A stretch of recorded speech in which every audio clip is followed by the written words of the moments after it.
Hey guys, what's going on? Thanks for joining me today. I'm Mark, this is MacGyver's Garage, and today we were out at the Coffee and Cars OKC event, and this was the 10th anniversary, and there were some amazing cars out there.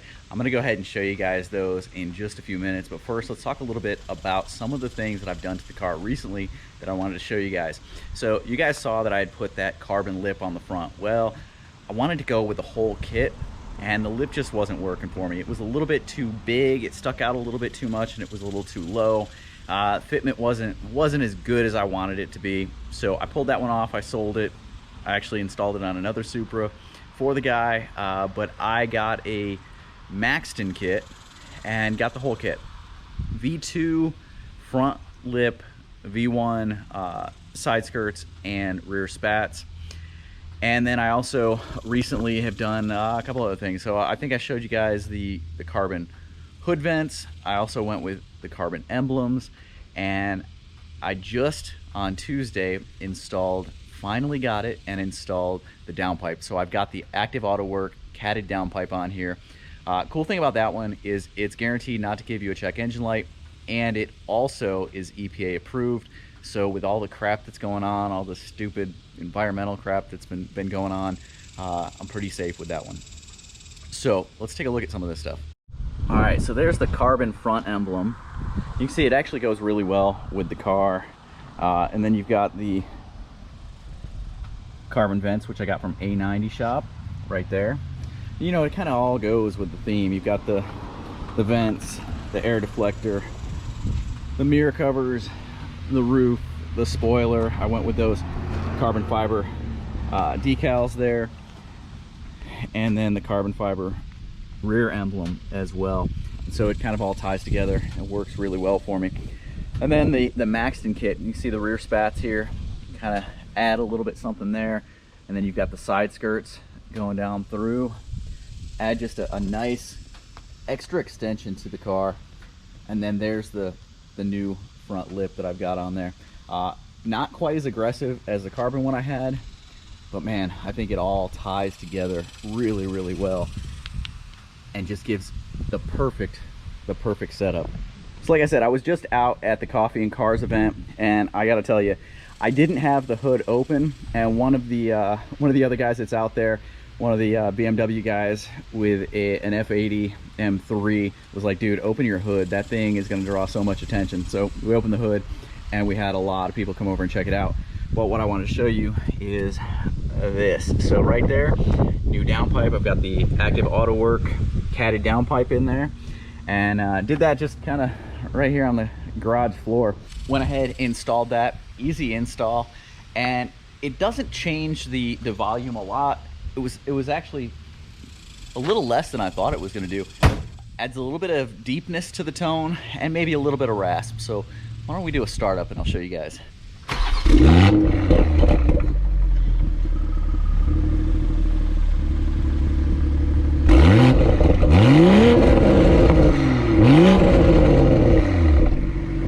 So there you go, nice tone to it. I actually like the way that it sounds. And the one thing that it has added is I think that there's more of the like shotgun blasts. If you get on a hard acceleration, you let off, you get those pop pop bangs that are really not like crackles, not like a burble, but they're like shotgun blasts. And I get quite a few of those now, and I'm kind of digging them.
So there you guys go. Awesome car event. I could not believe that there was a McLaren Speedtail out there. There were just so many cars. There were about 3,000 cars. It filled up like 6 different parking lots. I think that they said last year for the 9-year anniversary there was about 2,000 cars. They expected over 3,000. There was probably all of that. That entire area was packed. Cops were out there, so while early on people were getting on it, leaving the event, it got a little bit more mellow because the cops were sitting there and waiting. They were waiting. They did nail a few people. Just can't be stupid in those situations. A lot going on, a lot of people, and the cops know about it. So you got to be smart in those situations. I gave it a couple of little pulls to get the pops going, and gave the crowd what they wanted, what they were looking for. So appreciate you guys coming out, checking it out, and I want to know what you guys think of what I've been doing so far, what I've been doing with this build. I think right now this car looks freaking amazing. It's where I want it. I finally got the downpipe in now. Someone's just got to crack that ECU so we can get the good tune on there. Probably sitting somewhere around 430, 440 wheel horsepower, I'm guessing, just based on numbers that I've seen, comparing some of the pulls I've done with what other people have done, what they've logged, and horsepower numbers that are verified. I'd love to get this thing in the 5 to 550 range, but to do that, we're going to have to crack that ECU. And bear in mind, I am running like an E40 to E50 blend, so there's that. And I've been working with a guy, Jesse DeBeers. So the JB4, we're on custom tune 6, and we've been tweaking it, doing pulls, sending logs, tweaks, pulls, logs, tweaks, kind of that circle to get it where it needs to be. And I'll tell you, I'm loving what we're doing. So, all right, guys, comments, questions, leave them down below. Hit that thumbs up, hit that subscribe button. You know all the deal. I'll see you guys.